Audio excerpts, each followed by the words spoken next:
it can be so easy as a parent to feel not only too busy to do some of this stuff that we really have on our hearts, but also we can be trapped in an idea of feeling like we don't have all the answers. We aren't the perfect model that we want our kids to emulate, look at and be like, I want to be like them.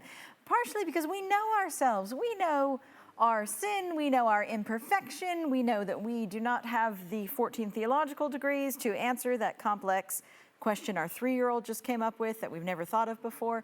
We can feel out of our depth so often and imperfect as parents. And we want our kids to have the best. We want them to have the best experts, the best people to look up to. And we look at ourselves and think, well, I'm not that person. And I just wanted to address that because we can so easily fall into the trap of saying, I'm not smart enough, I'm not holy enough, I'm not a Christian that I want my kids to be like. I'm still on the journey. A while ago, I was speaking at a conference with Mike Pilavachi. Mike Pilavachi is Mike Pilavachi. He is the head of Soul, well, I don't know, he's a Soul Survivor, ran for years, and was one of the amazing summer camp where the teenagers would go and have massive encounters with God, thousands and thousands of kids. It became a church, and Mike Pilavachi was sort of on the forefront of everything. And I remember being a youth leader and just a person who would go to Soul Survivor and to conferences that he would speak at, and I would be like, wow. I loved being part of Mike Pilavachi's crowd. He's hilarious, he has amazing hair, and he always wore like Hawaiian shirts, and I was always like, gosh, when I'm a speaker, if I ever speak, I'm gonna wear a signature outfit, which I don't have. But you know, I wanted to be like I loved being part of his crowd. He was hilarious, I love mystery. Just being part of his crowd was amazing. And whether it was part of his crowd is 24,000 people, or part of his crowd in the back of a seminar when there's like 80 people, I just loved being there. And one day I was speaking at this conference that he was speaking, he was the big grand poobah speaking, and I was like, I ran a seminar, but I was still there. I got to be in the speaker's room.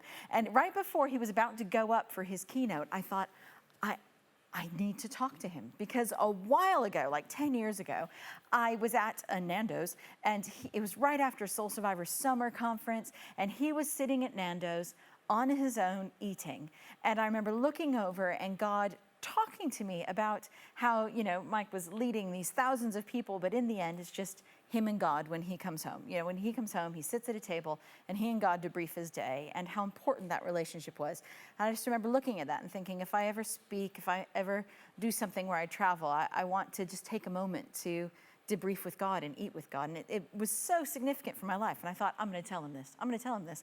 And as I walked up to Mike Pilavachi, my heart started pounding. Thump, thump, thump, thump. All the moisture went away from my mouth. I was like, and so I'm panicking. I'm shaking. I'm like, I don't know what to do. So I go up and everything leaves me. And so I go, hello, Mike. And he's like, yes. And I'm like, I just want to thank you, because one day I saw you eating on your own, and now I can eat on my own. So thank you for your ministry. It's worth it. And he paused and he looked at me, and in my head I'm like, did I say everything I want to say? I didn't even hear myself. I'm just panicking, looking at him, and he sort of paused and he's like, well, thank you for telling me that. And I'm like, you're welcome. And then because I was totally out of control of my body, I did the only thing that I could think of to do, which was to bow and then walk backwards like 4 steps away slowly and then leave. It was awful, because I loved being part of his crowd for years. I felt so confident being part of his crowd. But when face to face with Mike Pilavachi, I had no idea how to have a conversation or to talk or to make sentences.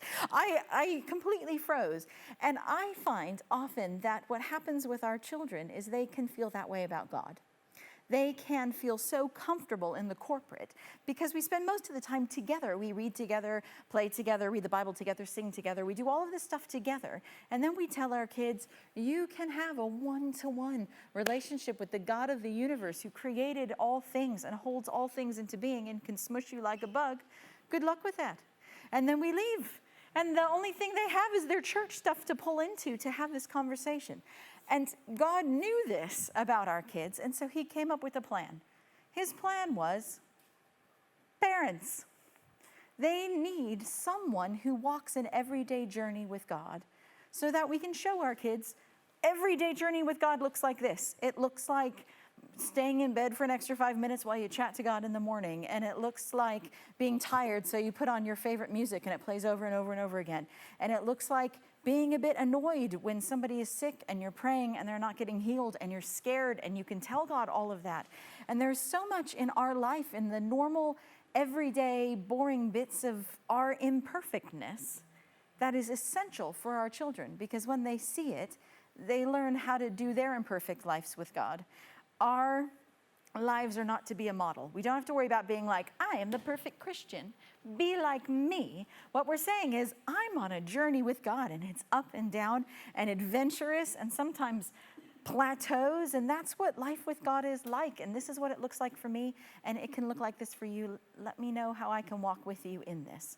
And when we let ourselves go of the pressure of being the perfect models to be like, and instead say, I want to walk with you on your exciting journey, it pivots something in our heart. Your imperfectness is your gift to your kids. There's one parent that I know that loved listening to music, and so would create like a set list for whatever season she was in. So if she was in a rough season where she just needed reminding of who she was, then she would create a little worship set list and play it for herself. Or if she needed a season where it was just praising God, she would make a little 2 or 3 songs. And so if she was feeling down or if she needed to do something, she would just play it and listen to it, and she would explain to her kids that sometimes I'm feeling dry and worship helps me reconnect with God. And she was noticing that her son was beginning to, when he was upset, go into his room. And she was like, oh no, he's disconnecting from me. I'm losing the parent thing. And so she ended up being like, hey, how's it going? And he's like, excuse me, I need time with my music and my God. And because it's my God music, I need to do that. And what was happening was he created his own little set music with his little CDs that he had, because, she gave him all the CDs because she has the fancy, MP3. And so he had all the CDs and a CD player that he was making his own little set music so that he could reconnect with God, because she never said, this is what you should do. She just said, this is what's powerful for me. And he picked it up and decided to implement it in his life. Our imperfect, not being wonderful all the time is so valuable to our children. Your imperfectness is your gift when you're willing to share it with your kid and show who God is in the middle of it. The second thing I wanted to say is your imperfectness is permission for your kids to be imperfect with God too. Tonight is Bake Off, by the way, and if this is now when everyone switches off, sorry, it's Bake Off right now, but it's okay, you can catch it on like +1. And tonight's Bake Off, and the reason we love Bake Off is because this wonderful experience of a journey. Bake Off, at the beginning, they say, this is what, Sophie is going to make a tower of shoe something with, creme patisserie or something that you've never known before, but you're like, oh yeah, sure, that's hard. And so we all pretend we know what we're talking about, and they do this beautiful picture of what it is. And then they go, and then we get to watch them make it. And it's so much fun to watch them make it. People take stuff out of the freezers that they shouldn't, which is a travesty of justice, and they get upset, or everyone gathers around and they help. We love watching that journey. If Bake Off was about going, here's what they're going to make, and here's the final product, we wouldn't watch it. Why do we watch it? We watch it for the journey, the beauty of the journey, the ups and downs and the making and the creativity, and it doesn't look like the picture, but somehow it's still beautiful and all of that stuff. The journey is beautiful. And when we teach our kids that your journey of up and downs, and when he's faithful, and when you feel dry, and when God comes through, and when you have to persevere, when all of that stuff is valued and shown to be important and significant, our kids begin to learn that their imperfectness is just part of the journey. It's okay to have doubts and to have highs and to have lows and to crash and then to discover, and that is life with God. And when we say that's what it looks like for me and that's what it can look like for you, and through a whole lifetime, we will find who God is in every moment of every part of our day. It's wonderful. Don't be afraid of imperfection. There was one of my times where I consider a fail. My kid had, half term, where it's like, half term, oh, thank you, Lord. And so half term comes and you just throw the bags in the corner and you're like, half term. And then the night before half term, you go through and like pull out the lunch bag that you should have emptied, but you didn't because you're too lazy. Well, I'm too lazy, not you. I have no judgment against you. And so I'm too lazy. And as I was unpacking all of the bag stuff, I discovered the letter that said there is a revision spelling test on the first Monday back covering all the past 6 weeks worth of spellings. And in my household, you gotta work for your spellings. We gotta practice and work and try. It's not a natural thing in my household. And so I was thinking, oh man, I mean, we had been working on confidence and I'm trying and persevering, and this, I'm gonna send my kid into completely unprepared into something that could potentially crush his soul. And I was like, oh, I'm so sorry. I feel bad that I was lazy. So I'll, self-talk. I'm like, no. And so I had to sit him down and had to be like, I am so sorry. I'm so sorry that I didn't catch it. Do you remember this? He's like, I have no memory of that. And I'm like, I know. Okay. So between the two of us, fell through a crack. And so you're going to have to go in right now and take a test, and probably you are not gonna do well on. He's like, I'm not gonna do well at all. I'm like, I know, it's gonna be okay. And I said, so let's leave it behind. Your goal right now is to just see if you can not let sadness crush your heart. That's your goal. And if you can do that, we will have a mini party when you come home. And so he went to school, and I went and bought like a balloon and a little small cupcake, because we don't got a lot of money.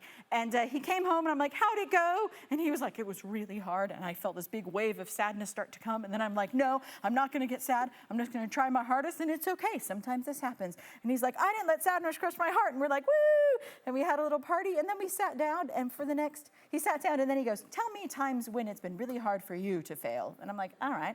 So we just told failure stories, my failure stories, his failure stories, who God was in both of those. I asked, what did God do? And he was like, God was sitting right next to me, patting me on the back the whole time. And I'm like, that's excellent. Let me tell you a story of when that happened to me. And we told failure stories in the Bible, and we just had this great time of being imperfect and seeing who God was in it. And I just wanted to close with this. 2 Corinthians 12:9, my grace is sufficient for you, for my power is made perfect in weakness. Therefore, I will boast all the more gladly in my weaknesses, so that the power of Christ may rest on me. The power of Christ is resting on you when you're tired, when you don't feel like the best Christian, when you feel like you're imperfect, because God is in the ordinary, everyday bits of life, and you will help your kid meet and know God in all of it.